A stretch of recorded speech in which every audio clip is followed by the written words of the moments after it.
station is now the ultimate power in the universe.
Is now the ultimate power in the universe.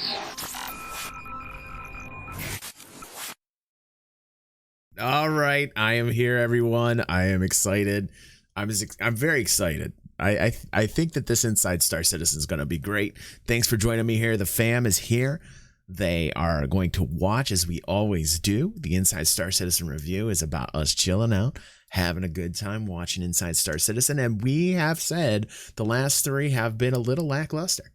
We have been a little bit, kind of like, hey, well, a little bit more. So we're going to get it and we're going to watch it. Let's just get right to the point right now. I am ill, in a bad way. I am very sick. I'm getting sicker by the moment. Devin, also sick. The house is filled with plague. But I am still here for you guys. We're going to have a good time watching Inside Star Citizen today. Let's start the show.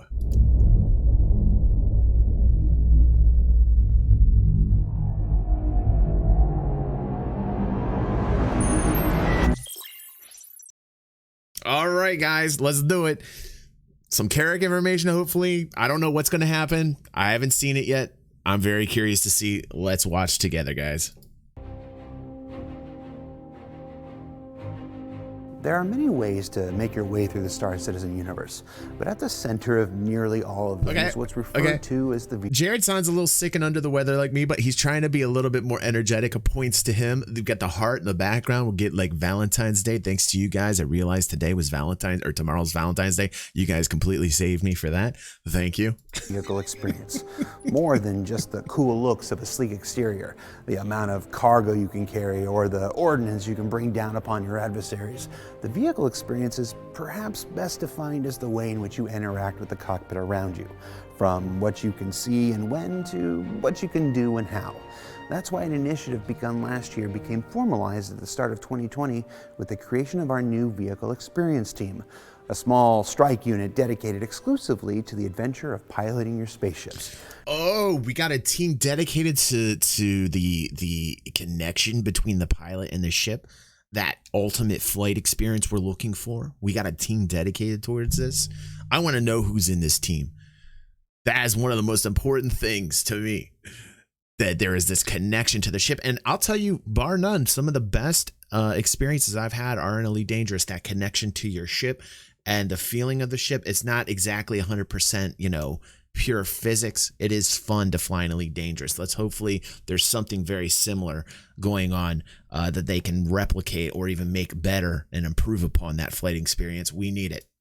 And we sat down with some of these members to discuss not only what brought them to the team, but what they're currently working on, what they've already accomplished, and what lies ahead for their future. All right. We're getting super serious. I was working on. I like how they approach this. They clearly, specifically stated what they're doing. They are showing the people in the team and how they're going to tackle the problem. Hopefully here, let's see. Building the ships with the system design team. We were starting to look at the ships overall and look at the experience that players felt with the ships, and we just felt it wasn't coming together as well as we wanted it to. And I'm very passionate about vehicles in general. So look at him, dude. This guy knows what speed is about. Okay, first member of the strike team. This man knows what speed is about. a gentleman after my own heart. I love speed. Ask my children. They say all the time that I'm go too fast. I have a lead foot, and that I should definitely have been a race car driver. That my children tell me that all the time. They fear for their lives when they drive with me. All right, there we go. I wanted to kind of form a team to improve the vehicle experience. We started with myself working on the job. And also, Mark has let us know in the chat live that this video is, in fact, in that sweet spot we like. We finally got a good length. We're 13 minutes. Here we go. All right. I'm shutting up now. I'm shutting up. Crew. We pick people that are already kind of responsible for some of these aspects of the game, or people that worked on vehicles, but also people that wanted to do this as well. So we ended up picking Johnny Young. We also took on Robert Johnson as well as the lead programmer. So it made sense to have a kind of stronger lead for the influence of the team. We looked at kind of planning ahead, and so we brought in Lucy to the team. And Lucy's been critical to not only the day-to-day organisation of the team, but also the future planning of the team. Okay, so Lucy, work on the third-person camera. Lucy's in charge of getting all the men on the same page together. So Lucy, make sure everybody's communicating the way that they should. Lucy. First. And then we Strike Team Force if Alpha. we're going to do the third-person camera, let's do the first-person camera as well. So we looked at bringing someone in who's really good with a first-person experience and who's really passionate about that. So towards the end of last year, we brought in Yogi. I joined CIG in summer 2000. Okay, he was a senior audio programmer, and he's gonna be, doing some stuff. He looks like he's dangerous. He's got that dangerous haircut. He's ready for some flight experience. 17 as a senior audio programmer. We need to give these guys over names. The course of the last year, especially during the middle, I started investigating a little bit more into head tracking. Also, Lucy can be Mother Goose. do we have handles for the others? Put them in the chat. Glider pilot in training. So there's a lot of little things which I feel like this man's into flight experience. Yes. To make it just nicer, more immersive, and more exciting. So I asked my lead if I could invest some time to improve it. So I'm one of the programmers on the team. Before joining Vehicle Experience Team, I was part of Vehicle Feature Team. Wow. Is this like Space Force? This is interesting. I'm digging this so far because we got people who are dedicated to making the flight experience better. That's very cool. One of those gentlemen's into speed. The other gentleman's flies gliders, it looks like, or has been flying. So this is good. This is good. And this is sort of an offshoot of Vehicle Feature Team in that this is more based on improving the experience of your flight as it is. And that is to... He will be known as Glider. This man is known as Bubbles. Effectively implement decisions that Rich makes and other designers You make. guys are cracking me up in chat. So all these things coming together from people who are really invested in this and have this focus on this one part of the game just feels amazing. You can get a lot of stuff done. Yes. So as a team, we started working, just kind of looking at the game and going, actually, what can we improve within the game now? But then we started to think, actually, we can improve some really core aspects of the game, but we need some time to do that. Yes. I played flight simulations pretty much since I was a child. And one of the most important things you can do in flight simulations is to look around in your cockpit, right? It gives you a really good feeling of getting immersed into that thing. And the natural contact point with that is head tracking. So we had two options. We've got the option where... Also, I think that they should employ Tarada. If you guys know who Tarada is, he's a French Star Citizen content creator. Please, Colin Imperium, get Tarada in there as well. Can we get Tarada in there on the vehicle experience team, please? You kind of look where you're turning, or you look where the ship's traveling, and there's two different things. So we developed the first-person camera to support those features, and also give the players the freedom to tune the camera either way of how they wanted it to feel. So all these things lead to improving what we call the look ahead mode now. What pilots actually do is just like car drivers, right? When they turn, they don't look straight ahead. They look into the turn, or they lean into the turn. Also, as a pilot, you fly, right? And then you bank or you roll into your turn. Yes. What you actually do is you make tiny adjustments with your head, right? Because as humans, we want to we want to have We're feeling the turns. We're going into them. He's absolutely right. Yes. All right. our head aligned with the ground. And so this is something that pilots do really often. They go into the turn, but they leave their head straight. A thing we did most recently was to rework how aiming works in ships, because we took a look at the control schemes that we have in the game. We can control the game with mouse, with a gamepad, or with a HOTAS. I like how he said rework. He said rework, and that makes me feel like he's German. It makes me feel like he's on the cutting edge of technology. I'm digging it. But at the same time, we have a lot of different key bindings. We have looking around, aiming, controlling the ship. So there's a lot for players to learn, and it's a lot to unpack as well. And on this note, we actually noticed that we actually don't need all of it. So a big thing that happens is what we internally call the aiming unification. So you can see that's not me. So that isn't me doing it all the time. That just automatically retargets the missiles every time it comes back on screen within that window. The main takeaway for that is that head tracking players will be able to gimbal their weapons again. So when they go into the manual or free mode, as we call it now, they can just go somewhere, look to the left, have their weapons gimbal there, fire, and then they can look back and the weapons will follow again. Another thing we added in this regard is that we give the user options for how big the dead zone, for example, for mouse users is, or how big the range of the aiming reticle or the VJoy is on the screen. So these are just a couple of things which we're improving. They're not big things, but they're things that make the game. Devil is in the details, man. Like, I get what this guy's saying. Devil is in the details. Game just feel nicer. I think success for Vehicle Experience Team this year will be 1 or 2 features that currently exist in the game. I'm excited. To a good standard and into a good place in the game. One of the big pillars for the Vehicle Experience Team Saturaf is says 31 more combat. steps so we get our because sexy ship character. balancing and weapon balancing and flight balancing itself is pretty much owned by the Vehicle Experience Team. And what we want to do in the future is not just make dogfighting or fighting or space combat better, but have a really structured approach and very clear designs, how things should be and why they should be. And so a lot of things, especially regarding vehicle gameplay and space combat, is going to happen in the course of 2020. Good. And I'm really excited to see the results at the end of the year. Good. Now with review. Get to the core base mechanics, flight experience first. Yes, yes, yes. Followed by AI. These are just the very basic core game design features that we've been pounding the table on. Absolutely, absolutely. Views of the previous year affected, the myriad of planning weeks executed, and all those top of the year summits ended. It's time once again to bring back an old ISC favorite and crack the lid on this month's sprint report. Let's get to it. Let's begin with a follow-up to last week's look at the Cutlass Rehabilitation Facility, coming online in Alpha 3.9 with these images of a functional boxing ring that's been completed by the props team and is ready to be integrated. Now, of course, for those less interested in a fair fight, the team has also been exploring, we'll call them improvised melee weapons you may or may not find during your stay in the underground prison. Is tetanus an actor status?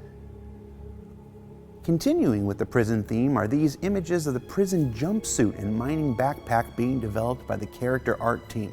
Now the backpack's been an interesting challenge as it needs to be big. This music's hit me in the feels. You know, it's interesting because on my feed I saw a Noobifier video that he was talking about prisons are going to ruin Star Citizen, or that was a title. I think it was a little bit, you know, click me, and we're going to have a discussion. But I'm curious as to his stance. I am going to watch that tonight and see what he thinks.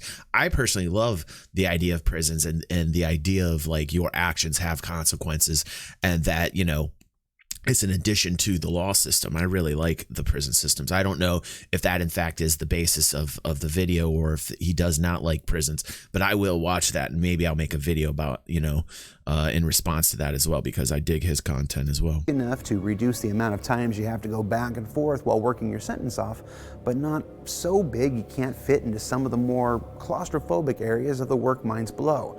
The prison jumpsuit, the backpacks, the boxing ring, and more are scheduled to make their way to you when prisons come online in the upcoming Alpha 3.9. Moving up to the surface, the Planet Content team has been working. And we need to be able to have these wallet-to-wallet transactions already as well, so that we can do some gambling and bet some credits on some of these fights for reals. Come on! Working on a geology asset rework now that our new organic shader has come online, seen here in these shots from the lava fields of Selen. Now, more than just reworking some of the older assets so they look better, the new organic shader allows for additional layers and masks with multiple colors, the blending of up to 4 different textures. Wow. Wow. I feel like I'm looking at a picture. What? That is an amazing amount of detail there. Wow. Are you guys checking this out? I mean, this is all that kind of color of gray right now, but you can see the textures. Ridiculous. Devin just texted me, "Hey Dad, there's a big spider in my room. Can you kill it for me, please?" Sorry, son, you're gonna have to wait. Listen, hold on one second. I'm sorry, son. I am streaming inside Star Citizen. What are you doing in your room? You should have been downstairs on the couch. You're gonna have to deal with it for now until I'm done watching at least another 20 minutes. Sorry, Devin. All right. He's not gonna like that. But, you know, at some point, you just can't be scared of spiders anymore. Providing a level of greater resolution and detail. Each asset like this can now get a uniquely generated blend mask based on things like curvature, and it's just one more way the graphics and Planet Content team continue to innovate and iterate on what's come before. Also from the PCT are new harvestable. What are these? What are these things, man? What is this? These look like giant hunks of roast beef. What's going on here? Like these mushrooms called the Heart of the Woods for Microtech's Boreal Forest Tundra Biomes. Boreal Forest Tundra. Just say the unfrozen. Yeah, I'd say that like 10 times fast. Let's go back to that. Let's look at that. That is, wow, look at that white. Wow, man, that white tree with the shrooms all over it. Ooh, man. Microtech's That's cool. Boreal That's cool. Forest Tundra Biomes. Boreal Forest Tundra. Just say the unfrozen parts. I'm not trying to be Captain Planet here. Moving along to the VFX team, they find themselves in a world of look dev as they explore the earliest potentials for a number of upcoming visual features like these decorative holograms for the upcoming new Babbage. Are you looking at that hummingbird just floating there? That three-dimensional kind of holographic hummingbird? Wow, dude, I cannot wait. I cannot wait to get inside. I cannot wait to get inside and get some footage for you guys when P2's hitting on this particular, this one. Oh man, that's going to be so nice. I'm so hyped for that. Landing zone. Potential visual cues for mining consumables that aim to allow players to buff or debuff various aspects of the ship mining experience, and we'll learn more about those in the coming weeks. And this exploration of new re-entry effects based on sign distance fields. Okay. I have to say they've done it. They've improved. Kudos. Okay. Thank you, Cloud Imperium. Thank you, Jared. Thank you, Inside Star Citizen staff, the people that are creating the content. You stepped up your game on this episode. This is better than the last 3. I feel good about this. Between the announcement I made and the news that I broke last night with long-term persistence hitting and us having the ability to, our purchases matter, and our balance carries forward after wipes for the long term. I'm telling you what, between that and today's episode, I'm feeling much, much better. Look at that re-entry right there. Now, these are all very early explorations of both the visual effects the VFX team is working on and our new SDF tech from our technical artists and engineers. So these won't make their way to you this quarter, but if I know everyone... Okay, I'm feeling good. I'm feeling good now. That's that yummy deliciousness right there. That's the icing on a cake that you really love. Like when you like the icing better than the cake. Yeah, I know. Back to core mechanics, but they showed us at the beginning. You see how they constructed this episode? They went right to the core mechanics. They went right to flight mechanics and the team that they've got for it, the people that are working on it. They told us, hey, we know it's a problem. We got a team on it. Here's the members of the team. They hit us right where it counts. It's beautiful. Like, this is a beautifully constructed episode. Next, they said, okay, now that we got the cake for you, now we're going to give you some icing. And here is this icing. This is a much better constructed episode. Thank you. Involved, when it does, it'll look even cooler than it does now in these early explorations. That's so nice. Whoa, look at that 890. Watch out. Lastly, let's talk spaceships and look at the work on the currently in development Cutlass Blue. Now, in the pipeline, This is still technically white box phase, but because most of the ship already exists, the Cutlass is one of the most, in my opinion, revered ships of the game, personally. To have 3 different variants cover so many different, to cover so many different roles. The blue is really the sexy sauce. Like the blue, the Cutlass Blue is like, I think the creme de la creme when it comes to the Cutlasses. But, you know, like you want to get down and dirty, obviously you go with the Cutlass Black. And then the Cutlass Red, really cool. We put that on the channel. I showed you the Cutlass Red. And now we're getting into the Cutlass Blue. And I just love how the front, the cockpit area, the front of the ship looks slightly different in design. It looks a little bit more sloped, a little bit more sleek in the front. Thanks to work on the previous black and red, it can look further ahead than normal. The canopy is complete, and recently 3 potential exterior liveries were presented for review. What do you think? White box work has also begun on prison pod options as well. Oh, finally, wait, wow, prison pods.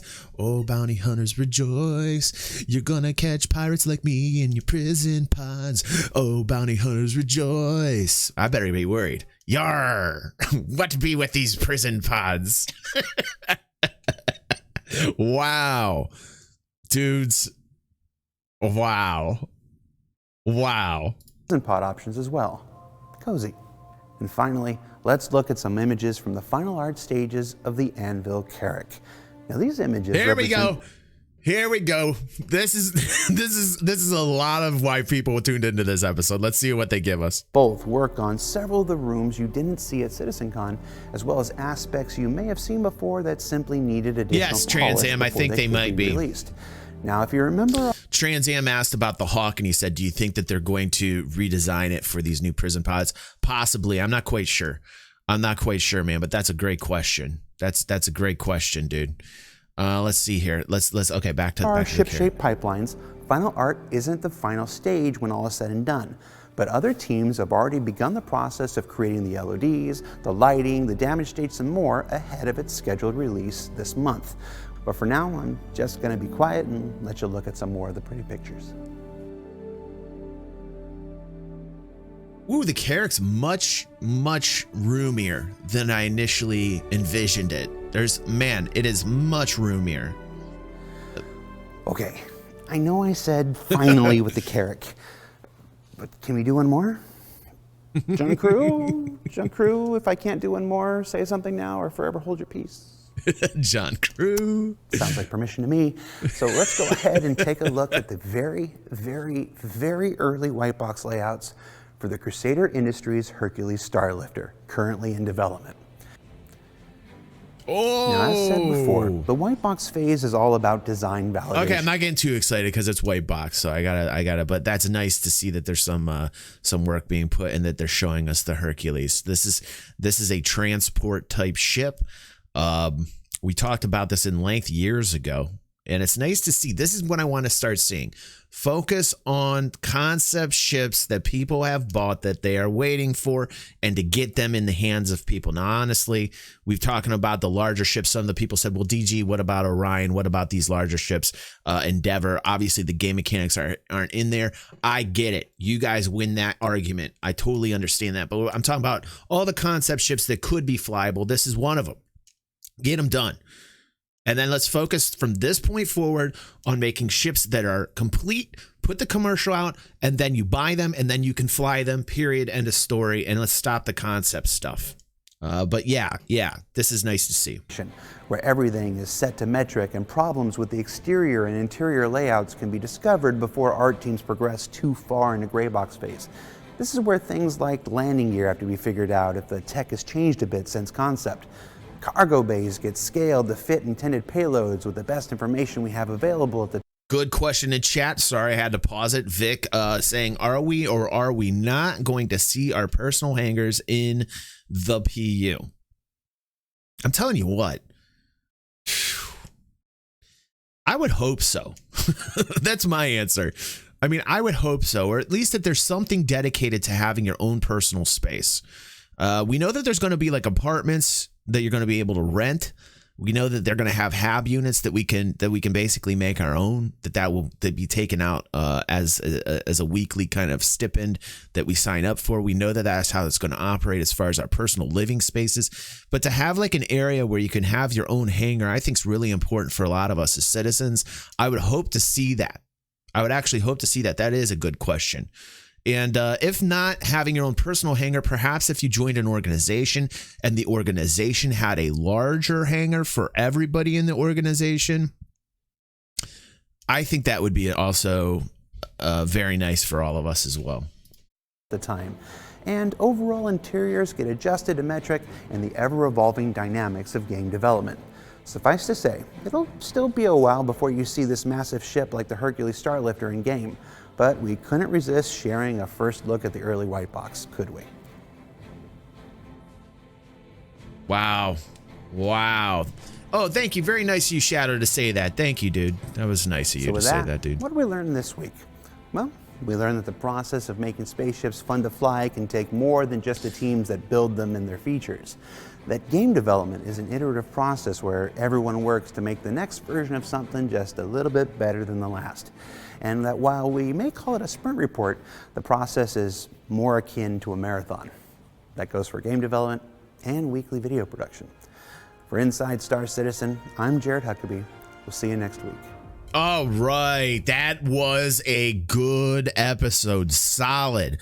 By the way, if you guys are fans of the Inside Star Citizen review, don't forget to smash that like button. Let's kill the algorithm that restricts us, that limits our community. Push that like button right now, no matter where you're at. Push it right now. If you're in a car, do it. If you're at home, if you're at work, push that like button. Get this out there. Share this. The fact that we're going over these Inside Star Citizens together as a community is really important, that our voice is getting out there. We know that some of the devs watch this. It's great to see that they're watching this. They are responding to me. In fact, a lot of the reason why I think that you're seeing the long-term persistence is not just because of this community, but every Star Citizen community out there voicing the fact that we want to be able to carry over our balance into the next wipe after the wipe. We want to be over to have the ship purchases and the weapons that we purchase carry over for longer periods of time, which will keep retention rates here. Guys, you guys are great. Push the like button. Get us out there. Thank you so much for your support. I really, really appreciate you guys. It was great to hang out with you. I've got to get to Devin. He's really scared about the spider. We're both very sick. Wish us the very best. Content avalanche on our YouTube channel. We had a 4-hour podcast this morning. It was a wonderful time. We discussed a lot. You can go to the channel there and watch all of that, or you can just wait and see as I segment them and put them to highlights to the YouTube channel. Pretty much all YouTube from this point on. I think if I get back to Twitch after what they did to me, I might just stream there like maybe on Wednesdays and do, gameplay, Star Citizen, or also maybe some Apex Legends because I'm into that. I'm thinking maybe I might go back there just for the people on Twitch on a Wednesday or so and do some gameplay on there. But on YouTube, we're killing it here. We had a peak of 75 people here today, guys. 75 for the morning. We had like 50 some for the podcast. We had 50, 75 today. Last podcast we had was nearly like 80. We're literally killing it here on YouTube, and I appreciate you guys and everything that you've done. Solara, so good to see you. T-Love, thank you. Killian, J-Dubs, Mark, Andre, TK, all you guys. Mark, really good to see you here.